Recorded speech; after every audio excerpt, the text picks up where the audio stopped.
हम आदिकाल से इन जंगलों में वास करते आए हैं। ये जंगल हमारे हैं। धर्म परिवर्तित करके अंग्रेज हमसे हमारे जंगल नहीं छीन सकते। भाइयों, अंग्रेजों के सामने मत झुको, आत्मसम्मान के लिए खड़े हो। बिरसा के अनुयायी गांव-गांव में जाकर बिरसा की इस शिक्षा का प्रचार करने लगे। उसके कहने से वनवासियों ने अंग्रेजों को लगान देना बंद कर दिया। ये सब देख अंग्रेजी हुकूमत तिल में ला गई और उन्होंने बगावत भड़काने के जुर्म के लिए बिरसा को 2.5 साल की कठोर कारावास की सजा सुनाई। लेकिन बिरसा का आंदोलन अब रुकने वाला नहीं था। न वनवासियों ने लगान दिया, न बेगारी की। बिरसा के छूटने पर सारे वनवासी उसके गांव में इकट्ठा हो गए।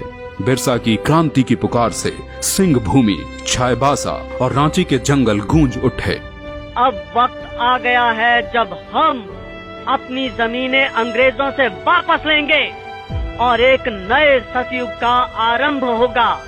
हम इस धरती के पुत्र हैं और यहाँ हमारा राज होगा।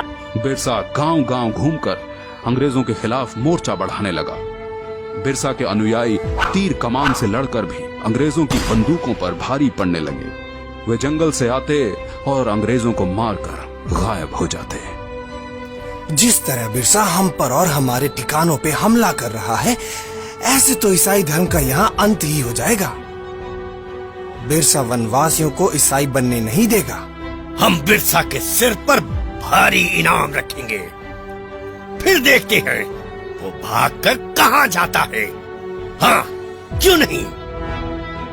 रुपयों के लालच से भी किसी वनवासी ने बिरसा से गद्दारी नहीं की और अंग्रेजों को एक के बाद एक हार का सामना करना पड़ा।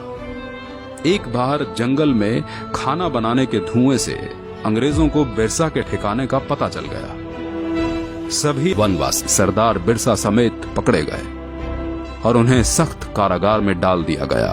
बिरसा की कमर और पैरों में लोहे की बेड़ियां डाल उसे एक छोटी सी कोठरी में बंद कर दिया गया।